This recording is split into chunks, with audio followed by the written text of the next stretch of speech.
Pro Cop, and today we're going to be looking at two different ways of playing the right hand of the scissors grinder. So the right hand of this piece is unusual in that the fifth finger plays a total of 9 times. Here, here, here, here, here, here, here, here, and here. And no other finger comes close to 9 times. Also, the fifth finger plays on the third beats, on the second beat, and it never plays on the down beat or the first beat. So, in a sense, that's a new challenge.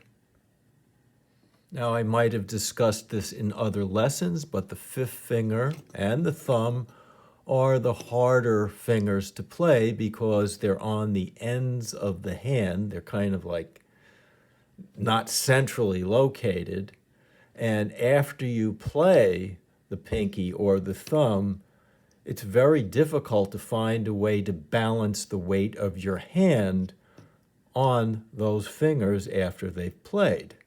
It's much easier with these centrally located fingers to play and then just balance the weight of your hand there. So let's look down at the keyboard now and do a little exercise for the fifth finger. So what I'd like you to do is to gently grab your left wrist, place your index finger under the wrist, and gently place your thumb over the wrist, and you can manipulate your wrist that way. And I'd like you to just go up, down. And you're not thinking about your pinky, you're thinking about your wrist, just going up, down. Don't think about the finger, just think about the wrist. And watch what happens to the finger after a while. This creates a kind of whiplash action for the finger. And the finger is now coordinated to begin to lift by this action. See that? And if you have difficulty, if the extensor muscle of your fifth finger is really weak, this is going to feel really strange. If it's already developed, it feels as natural as can be. That's how it is with the piano. If you can do it, you can do it. If you can't do it, it feels strange. The next thing I'd like you to try in this coordinated operation between the wrist and the finger is to play. So we'll go down and then come back up and then try to balance. Don't push down now. Just try to balance the weight of your hand, which weighs about 1 pound, on top of that finger. So we have this again. And you can do this with any finger. But it's very difficult with this end finger. So do that a few times. Make sure you hit the bottom of the key bed, that the key goes all the way down, you get a good sound, then lift your wrist back up so that your hand is just balanced there. And now we're going to do a little exercise with the metronome on 60. And since the fifth finger plays on the third beat a lot of the time, we're going to practice counting 1, 2, 3, and whenever we say 3, we're going to play that fifth finger. All right, so let's try it out. 1, 2, 3. 1, 2, 3. 1, 2, 3. 1, 2, 3. You're always bouncing. Okay, always bouncing. 1, 2, 3. 1, 2, 3. 1, 2, 3.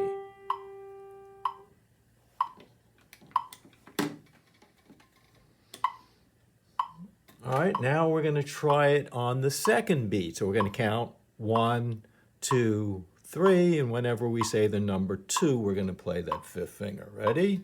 1, 2, 3. 1, 2, 3.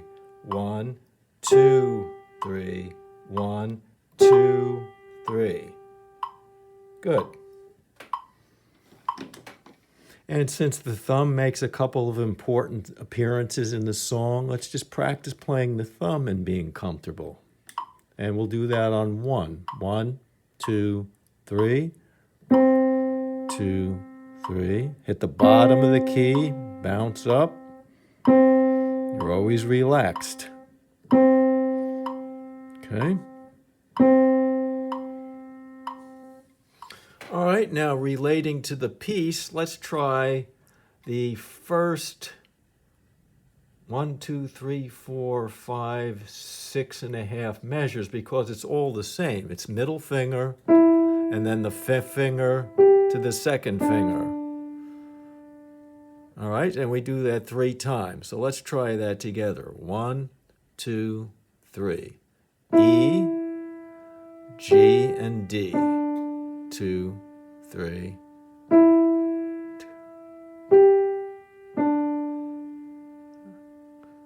Then it does it on the second line. But then it goes on now, and it does this. And I really want you to practice that because it's your 2 weaker or stranger fingers as far as trying to balance and get the weight of your hand on those and to feel comfortable on those 2 fingers. So let's just practice going pinky, thumb. Try to get a nice, fat, even sound on both of those notes because this is going to come up in the piece.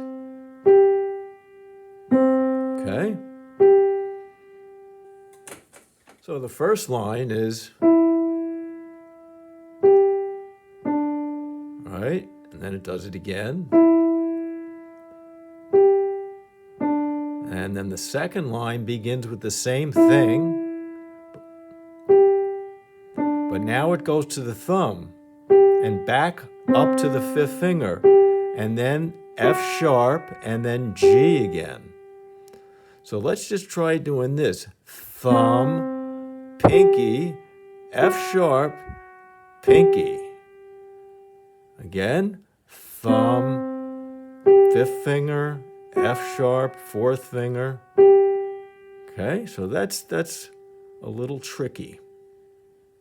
And then see how I'm balanced when I'm done? I'm just sitting there, I'm not pushing down, never pushing down. This is always loose and movable. All right, and then from the second line,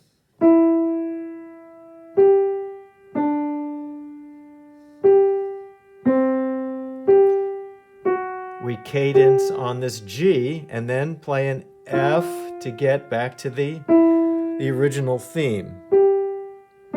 So let's practice thumb, 5th finger, 4th finger, 5th finger. Now we change to an F natural. Okay, let's try that again. C, G, F sharp, G, keep bouncing, F, and now we're back to the original theme. Once again. Now it changes. Now it comes down to the thumb and up to the 4th finger.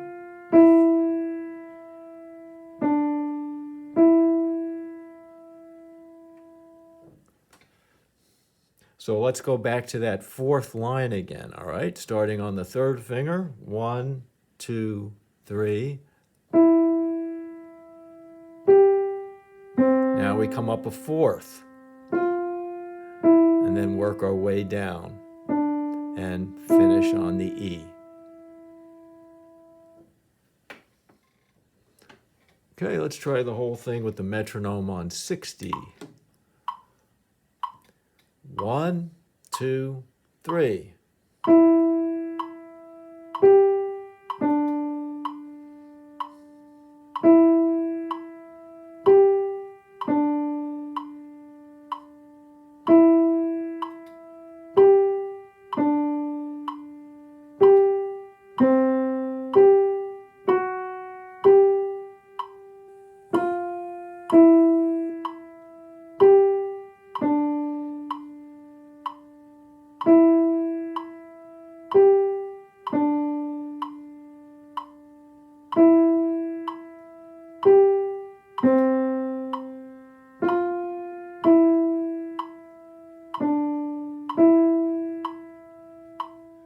promised to show you another way of playing the right hand that's different from bouncing on individual notes. So instead of bouncing on notes, we'll be rolling our wrist through groups of notes, creating more fluency. And this action of rolling the wrist through two or more notes, because of the natural action of the fingers, is called a physical group. But before we proceed with that, I'd like to talk about 3/4 time. And very often when you study rhythm, and specifically in the case of 3/4 time, you're taught to accent the first note or the first beat. If you're counting 1, 2, 3, 1, 2, 3, the 1 gets accented. And this is the correct way to play 3/4 time. And many waltzes are played that way. But let's see how the scissor grinder sounds that way.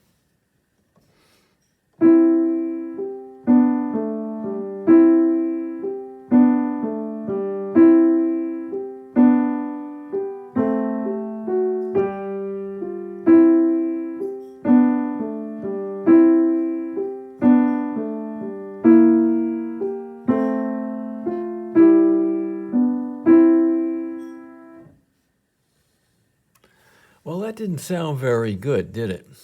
And the reason is, in general terms, in most music, if you see a slower note followed by a faster note, so we have slow, faster note, slow, down here, slow, fast note, slow, fast note. The faster note really belongs to the following slow note. So you could think of the fast notes as bringing you to these slow notes which kind of stop the motion. This happens all the time in music. If you have figures that go like this, what you're doing is you're grouping or tying the faster note to the slower note, and you're doing that physically. You're going ba-bam, ba-bam. So instead of thinking of this note belonging with this note because they're in the same measure, we now look at it this way. 1, 2, 3, 1, 2. Instead of 1, 2, 3, 1, 2, 3, we have 1, 2, 3, 1, 2, 3, 1, 2, 3, 1, 2, 3. And the same thing happens in the famous Chopin Nocturne in E flat.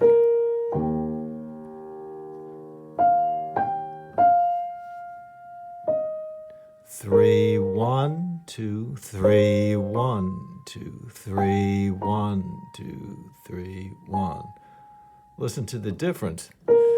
1, 2, 3, 1, 2, 3, 1, 2, 3, 1, 2, 3, 1, 2, 3, 1, 2, 3, 1, 2, 3, 1. You see how the counting in 1, 2, 3, 1, 2, 3 locks you into regularity, and it's unnatural too, because that faster note wants to bring you always to that slower note. So what we're really discovering here is that there's more than one way to count in 3/4 time. There are 3 different ways to count. You can count 1, 2, 3, 1, 2, 3.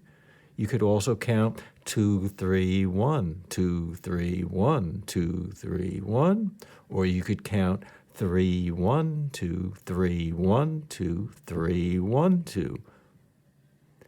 And each one of those has a completely different effect on how the line sounds that you're playing.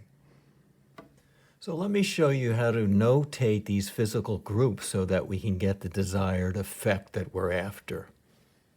The smallest physical group is called a slur, and it involves 2 notes, and an arch is put over the 2 notes.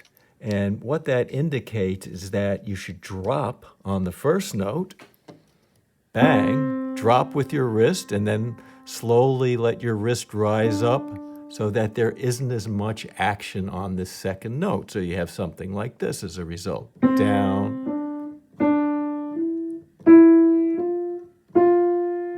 Okay, so that's how that works. So let's get back to our piece and assume that this downbeat has a lead in, something like this maybe. And because of that, we could just end there, couldn't we? Or if I just did something like this, that could be an ending. So we'll treat this note as an ending, and what I'll do is I'll put the tail end of the slur there, like that. And that means that we're going to lift our wrist to that note. We're simply going to go like this on this E. We're simply going to just lift our wrist up, and the weight of our hand is going to push that note down. Then I want to join the third beat with the downbeat of the next measure, so I'm going to put a slur there, indicating a physical group there. So now I'm going to have a down motion on my fifth finger going to an up on my second finger. And what's going to happen is this third beat is going to be accentuated over the sound of the downbeat of the next measure. So we have this, up, down, up. And then we'll repeat the same thing. We'll have an ending here, physical group here. Ending here, slur to the downbeat. Look at this now, slur to the thumb, and then a three-note physical group. So this will be down on the fifth finger again, up, and finish high on this fifth finger. So have a listen now. 1, 2, 3, 1, 2, 3, 1, 3, 1, 2, 3, 1, 2, 3, 1, 2, 3, 1, 2, 3, 1, 2, 3, 1, 2, 3, 1, 2. All right, we continue on. This F is tied to this E, so I'll just tie the slur over to here like that. And now we're back to the first line again. So we have our slurs to the downbeats again. This is an ending. Slur to the downbeat. Now on the bottom line, this is an ending. Slur to the thumb. Slur to the third finger. And slur up to the third finger from the second finger. So let's see how this sounds. So taking it from here, 1, 2, 3, 1, 2, 3, 1, 2, 3, finish. 3, 1, 2, 3, finish. 3, 1, 2, 3, 1, 2, 3, 1, 2, 3. And this works very well at faster speeds because it's just not practical to be bouncing around on all the notes. So we have something like this now. 1, 2.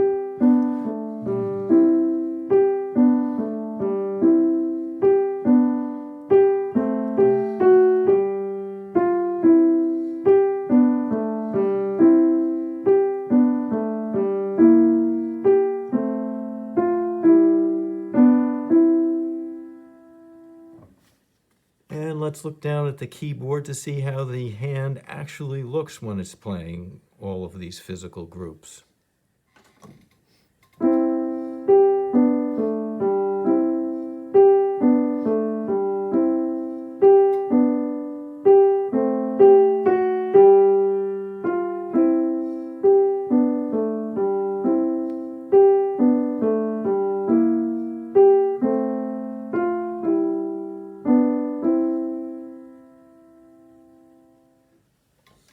And then before trying to put the whole thing together with the physical groups, practice the individual groups. So you have 5, 2, down, up. So you're counting 1, 2, 3, 1, 2, 3, 1. Then you have 5 going to 1, 3, 1, 2, 3, 1. And then practice balancing the weight of your hand on the thumb. Again, you're not pushing down. You're just going up there and sitting on the thumb. The thumb is approaching being vertical. Okay, so practice that. And then you have in the 7th measure 1, 2, 3, 1. So you want to start low, get higher, and the highest point is here. Okay, 1, 2, 3, 1. Okay, then down on the last line, you have 4, 3. You have that, practice that, and then practice 2, 3. And then put the metronome on slowly and just try to get through the whole thing doing those moves. So that should do it for today, and I hope to see you next time when we take a look at the left hand, and then the lesson after that we'll put the hands together. Who knows, we might even do the left hand and then put the hands together in the next lesson. I'm not sure, we'll see how it goes. In any event, thanks for joining me again, and I hope you have a great day, and hope to see you next time.